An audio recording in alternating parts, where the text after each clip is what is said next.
welcome to Axel's Garage. Today we're doing the Axel's Garage mobile unit because we got a message from one of our subscribers who's having trouble with his TJ, and he's got an electric fan. Mishimoto is the brand name, and he's having trouble getting it working, and he's banging his head against the wall, and we tried to troubleshoot it over the phone and by text message, but that didn't work. So we are in the Jeep.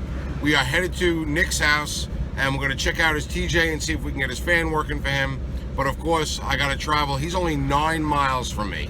And the Waze lady inside my phone, well, she says that 9 miles is going to take 26 minutes. Yep, 26 minutes to go 9 miles. That's Long Island. That's New York. That's why I want to move. So, we'll be back as soon as we get to Nick's house. All right, now Nick should be somewhere up here. There's a TJ. That's got to be Nick's house. You've arrived. Destination is on your left. There it is. Alright, let's see if we can help him out. Alright, so we're here at Nick's house. This is Nick.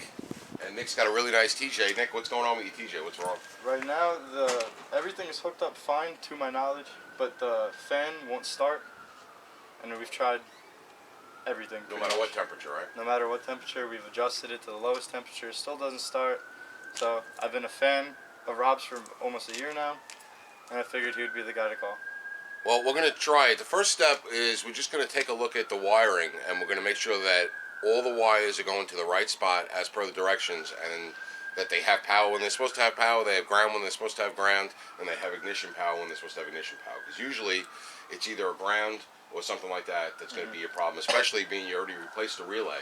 So we know that the relay and the temp sensor should be good because we just replaced it. So now we're going to just troubleshoot the wires. So that's all we're going to do right now is take some meters and some test lights and check to make sure the wires are going where they're supposed to be going. You got it. All right, your main power wire, which doesn't have the fuse, that's this one. Okay. So that's giving you power to the fan, and that should have power all the time, and it does. Right? So now this wire here is the ground wire.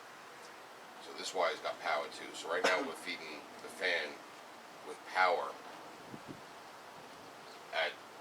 Both of these have power. Now this wire, maybe it's supposed to have power when it's sitting, and it'll switch to being a ground, but it's got to become a ground in order for the fan to work, because the fan just needs power and ground. Real simple.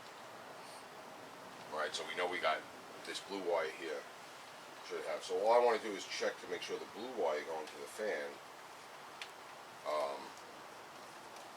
is the one that's supposed to go from power to ground. It probably is.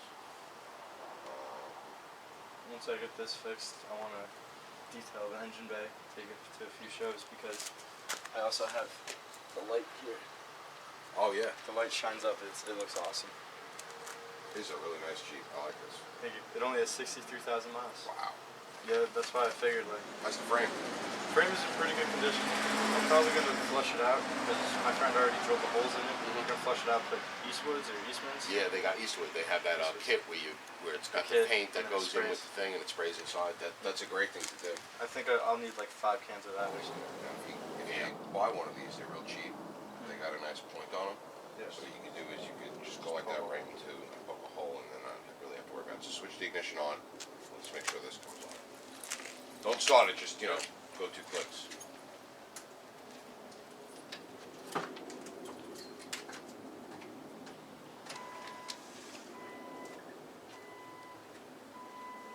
On?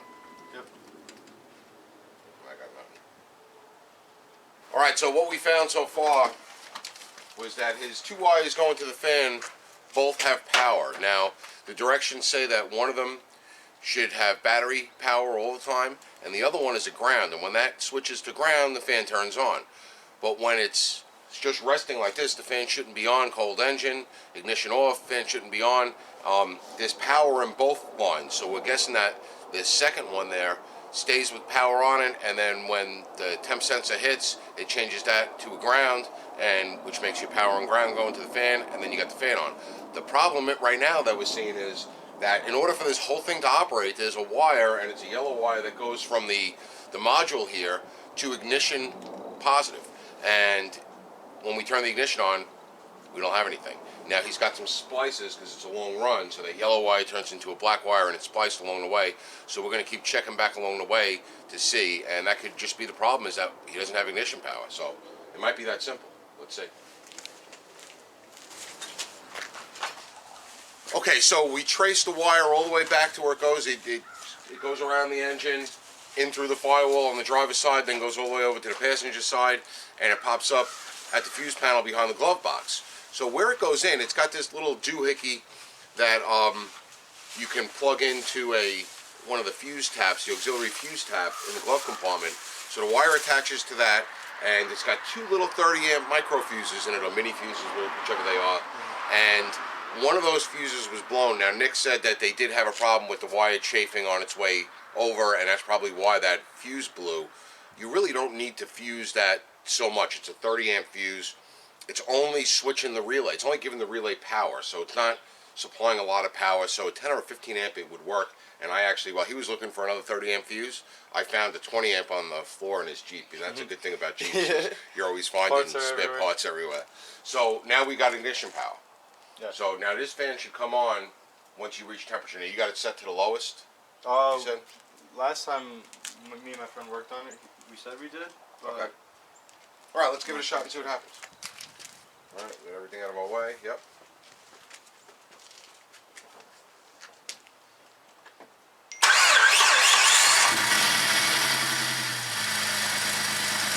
Alright, so while this Jeep is warming up so that the fan turns on, I'm going to grab the camera off the tripod and I'm going to show you the Jeep because it's real neat.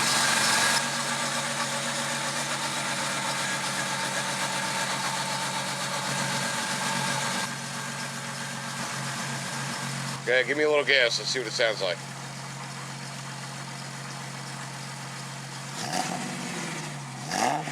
There we go. Very nice. Only 63,000 miles on it. We put in seats, the Hurst shift knob. We put in a touch screen. In the back, there's also, we put in a subwoofer. I don't have much trunk space as a result. Light on, other aftermarket light fixtures.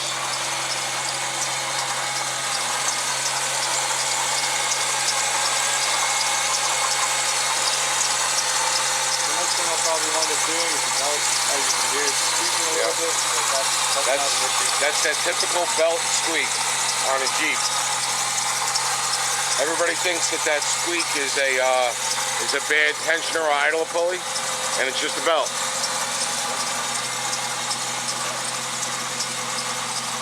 All right, so we gave you a nice look of his Jeep. It's a 2000, right? 2000 TJ with a supercharger. It's a really nice Jeep. I wish I had a Jeep like this. I think if I did, I wouldn't be selling it because I would force my wife to learn how to drive the stick if we had something like this. But anyway, back to his electrical problem. Our course of action was the right way to do it. You know, we traced all the wires, made sure they had power when they were supposed to have power, had ground when they were supposed to have ground, and found that our ignition, positive, didn't have power because of a blown fuse. We repaired that. You know why the fuse blew, that's repaired, so it won't blow again in the future. And now we're giving power to the module when we turn the car on, which makes the fan work, and we brought it up to temperature. We used a code scanner to get the actual coolant temperature, not went by the gauge, to make sure that fan was coming on right around 180 where it's supposed to be. And for this one, it was kind of its lowest setting to get that fan to come on right around 180, 185, and he should be good to go. A successful this is the first time we've done a mobile Axel's Garage video, and good success. I'm glad that it wasn't too much trouble. Yes. The funny part is this thing has been off the road for 4 months now. 4 months because of that. Yes, because I've worked full time with school and just depending on schedules and money, and I've had to work. And once I saw that you were selling your Jeep, I was like, you know what? I'm just gonna give Rob a call, and I was.